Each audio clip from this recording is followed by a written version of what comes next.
Tamil News. TBCயின் தலைப்புச் செய்திகள். ஜனாதிபதி தேர்தலில் வேட்பாளர்களின் கொள்கைகள் முக்கிய பாத்திரத்தை வகிக்கும் என்கிறார் அனுரகுமார.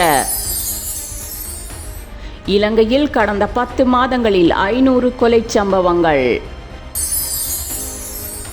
இலங்கை தொடர்பான புதிய பிரேரணைக்கு ஆதரவளிக்குமாறு உறுப்பு நாடுகளிடம் சிவில் சமூக பிரதிநிதிகள் கோரிக்கை. வேட்பாளர்களுக்கான உச்சபட்ச செலவின தொகை குறித்து விரைவில் அறிவிப்பு. பொதுஜன பெரமுனவின் ஜனாதிபதி வேட்பாளர் யார் என்பதை தீர்மானிக்க அரசியல் குழு நாளை கூடுகிறது. கமலா ஹாரிஸால் டொனால்ட் ட்ரம்பை தோற்கடிக்க முடியும் என ஹிலாரி கிளின்டன் கருத்து. தோட்டத் தொழிலாளர்களுக்கு 1700 ரூபாய் சம்பளத்தை உடனடியாக வழங்குமாறு தமிழ் முற்போக்கு கூட்டணி ஆர்ப்பாட்டம்.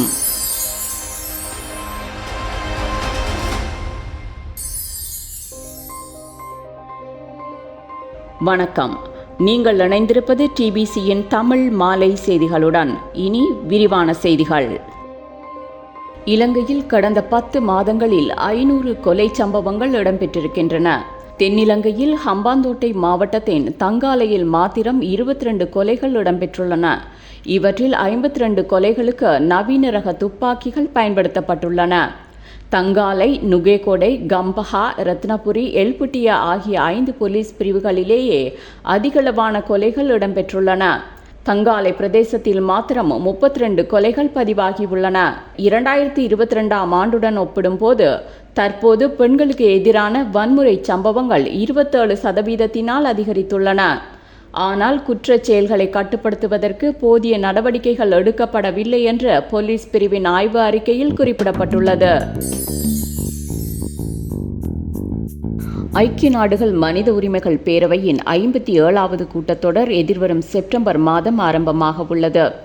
இந்நிலையில் இலங்கை தொடர்பில் ஐநா மனித உரிமைகள் பேரவையின் 57வது கூட்டத்தொடரில் முன்வைக்கப்படும் புதிய பிரேரணைக்கு ஆதரவாக வாக்களிக்குமாறு இலங்கையில் இயங்கி வரும் சிவில் சமூக பிரதிநிதிகளும் சட்டத்தரணிகள் பேரவையும் உறுப்பு நாடுகளிடம் கடிதம் மூலம் வலியுறுத்தி வருவதாக அறிய முடிகிறது. இலங்கையில் இடம்பெற்ற மனித உரிமை மீறல்கள் தொடர்பில் ஆதாரங்களை திரட்டல், ஆராய்தல், சேமித்தல் ஆகியவற்றுக்கென ஐநா மனித உரிமைகள் உயர்ஸ்தானிகர் அலுவலகத்திற்கு வழங்கப்பட்டிருக்கும் ஆணையை நீடிக்கும் வகையில் ஐநா மனித உரிமைகள் பேரவையில் கடந்த 2022 அக்டோபர் மாதம் நிறைவேற்றப்பட்ட 51 தீர்மானம் எதிர்வரும் செப்டம்பர் மாதத்துடன் முடிவிற்கு வருகின்றது. எனவே இக்கூட்டத்தொடரில் பிரிட்டன் தலைமையிலான இணை அனுசரணை நாடுகள் இலங்கை தொடர்பில் மேலும் காட்டமான பிரேரணை ஒன்றை முன்மொழியுமா அல்லது வேறு ஏதேனும் நகர்வுகளை மேற்கொள்ளுமா எனும் பல்தரப்பட்ட கேள்விகள் எழுந்துள்ளன. இருப்பினும் செப்டம்பர் மாத கூட்டத்தொடரில் இலங்கை குறித்து புதியதொரு பிரேரணையை கொண்டு வருவதற்கு பதிலாக இதுவரை காலமும் நடைமுறையில் இருந்த தீர்மானத்தை மேலும் 1 வருட காலத்திற்கு நீடிப்பதற்கான சாத்தியப்பாடு தொடர்பில் ஆராயப்பட்டு வருவதாகவும் தகவல்கள் வெளியாகியுள்ளன. இவ்வாறானதொரு பின்னணியில் இலங்கையைச் சேர்ந்த சிவில் சமூக பிரதிநிதிகள், மனித உரிமை செயற்பாட்டாளர்கள், சட்டத்தரணிகள் உள்ளிட்டோர் ஒன்றிணைந்து எதிர்வரும் செப்டம்பர் மாத கூட்டத்தொடரின் போது இலங்கை தொடர்பில் முன்வைக்கப்படுகின்ற புதிய பிரேரணைக்கு ஆதரவாக வாக்களிக்குமாறு உறுப்பு நாடுகளிடம் கடிதங்கள் மூலம் கோரிக்கை விடுத்து வருகின்றன. இவ்வாறு உறுப்பு நாடுகளின் பிரதிநிதிகளுக்கு அனுப்பி வைக்கப்படும் கடிதங்களில் இலங்கையில் தொடர்ந்து பதிவாகி வரும் வன்முறை மற்றும் ஒடுக்குமுறை சம்பவங்கள், அரசு அதிகாரிகளால் நிகழ்த்தப்படும் சட்ட மீறல்கள், நிதி மற்றும் பொறுப்பு கூறலை உறுதி செய்வதில் நிலவும் பின்னடைவு, வலிந்து காணாமலாக்கப்பட்ட சம்பவங்கள் தொடர்பில் உண்மை, நீதி, பொறுப்பு கூறல் உறுதி செய்யப்படாமை, நாடு முகங்கொடுத்திருக்கும் நெருக்கடி உள்ளிட்ட பல்வேறு விடயங்கள் தொடர்பில் தெளிவூட்டப்பட்டுள்ளன.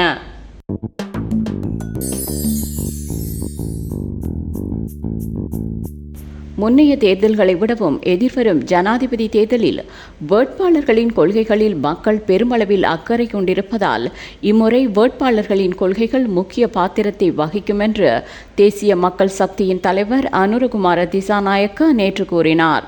தேசிய மக்கள் சக்தியின் கொள்கை நிலையத்தை திறந்து வைக்கும் நிகழ்வில் உரையாற்றிய அவர், கடந்த காலத்தில் சம்பந்தப்பட்ட துறைகளில் நிபுணத்துவம் வாய்ந்தவர்களுடன் கலந்தாலோசிக்காமல் கட்சிகளின் கொள்கைகளும் தேர்தல் விஞ்ஞாபனங்களும் தயாரிக்கப்பட்டதாக குறிப்பிட்டார்.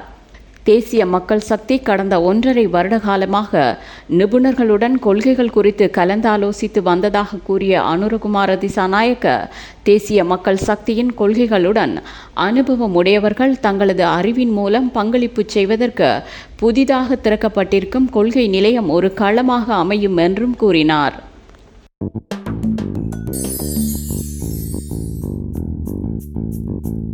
ஜனாதிபதி தேர்தலுக்கான நியமன பத்திரங்களை தாக்கல் செய்வதற்கான காலப்பகுதி முடிவடைந்ததும் வேட்பாளர்களுக்கான உச்சபட்ச செலவின தொகை குறித்து அறிவிக்கப்படும் என்று தேர்தல்கள் ஆணைக்குழுவின் தலைவர் RMAL ரத்நாயக்க கூறினார். வேட்பு மனுவை தாக்கல் செய்யும் சகல வேட்பாளர்களுடனும் கூட்டம் ஒன்று நடத்தப்படும் எனவும் அவர்களுடன் கலந்தாலோசித்த பிறகு அவர்களின் செலவினங்களுக்கான உச்சபட்ச தொகை அறிவிக்கப்படும் எனவும் அவர் குறிப்பிட்டார். தேர்தல் செலவின ஒழுங்கமைப்பு சட்டத்தின் கீழ் ஆணைக்குழுவினால் அறிவிக்கப்படும் தொகையை விடவும் கூடுதலாக செலவிடுவதற்கு எந்த வேட்பாளரும் அனுமதிக்கப்பட மாட்டார் என்றும் ரத்நாயக்க தெரிவித்தார்.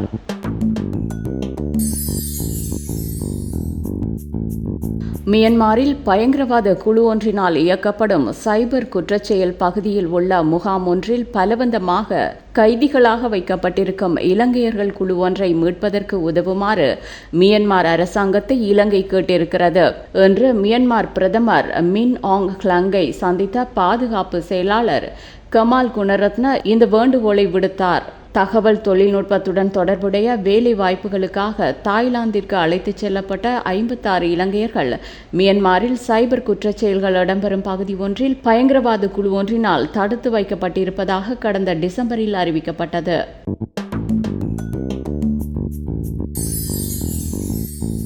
ஜனாதிபதி தேர்தலில் ஸ்ரீலங்கா பொதுஜன பெரமுனவின் சார்பில் வேட்பாளரை நிறுத்துவதா அல்லது வேறு எந்த வேட்பாளரையாவது ஆதரிப்பதா என்பதை தீர்மானிக்க அந்த கட்சியின் அரசியல் குழு நாளை கூடுகிறது.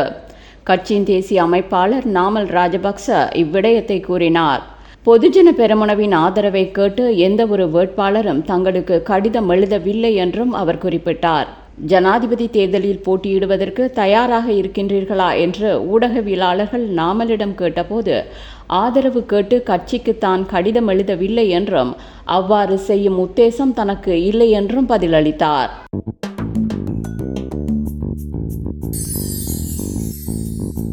அமெரிக்காவில் எதிர்வரும் நவம்பர் 5ஆம் தேதி நடைபெறவிருக்கும் ஜனாதிபதி தேர்தலில் ஜனநாயக கட்சியின் வேட்பாளர் கமலா ஹாரிஸ் குடியரசுக் கட்சியின் வேட்பாளரான முன்னாள் ஜனாதிபதி டொனால்ட் ட்ரம்பை தோற்கடிக்க முடியும் என்ற முன்னாள் முதற் பெண்மணியும் வெளியுறவு அமைச்சருமான ஹிலாரி கிளின்டன் கூறியிருக்கிறார்.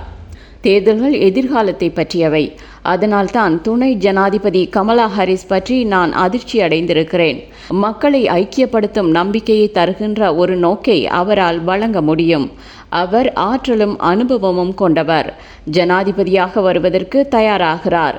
டொனால்ட் ட்ரம்பை அவரால் தோற்கடிக்க முடியும் என்று எனக்கு தெரியும் என்று அண்மையில் நியூயார்க் டைம்ஸ் பத்திரிகைக்கு எழுதிய கட்டுரை ஒன்றில் ஹிலாரி குறிப்பிட்டிருக்கிறார்.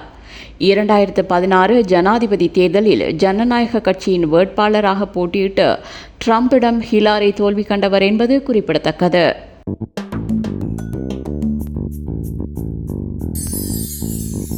தோட்ட தொழிலாளர்களுக்கு 1700 ரூபாய் தினச்சம்பளத்தை உடனடியாக வழங்குமாறு அரசாங்கத்தையும் பெருந்தோட்ட கம்பெனிகளையும் வலியுறுத்தி இன்று மலையகத்தில் தமிழ் முற்போக்கு கூட்டணி ஆர்ப்பாட்டத்தில் ஈடுபட்டது. ஆர்ப்பாட்டத்தில் கலந்து கொண்டவர்கள் கருப்பு சட்டைகளை அணிந்திருந்தனர். ஹட்டன் நகரில் கணிசமான எண்ணிக்கையிலான கடைகள் பூட்டப்பட்டு போராட்டத்திற்கு ஆதரவு தெரிவிக்கப்பட்டது. முச்சக்கர வண்டிகளிலும் கருப்பு கொடிகள் பறக்கவிடப்பட்டிருந்தன. போராட்டத்தில் தமிழ் முற்போக்கு கூட்டணியின் தலைவர்களான பழனி திகாம்பரம், ராதாகிருஷ்ணன், உதயகுமார், வேலுகுமார் உட்பட பல அரசியல்வாதிகள் பங்கேற்றிருந்தனர். இத்துடன் டிபிசியின் தமிழ் மாலை செய்திகள் நிறைவடைந்தன.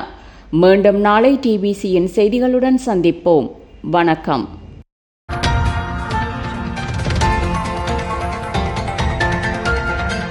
TBC Tamil News.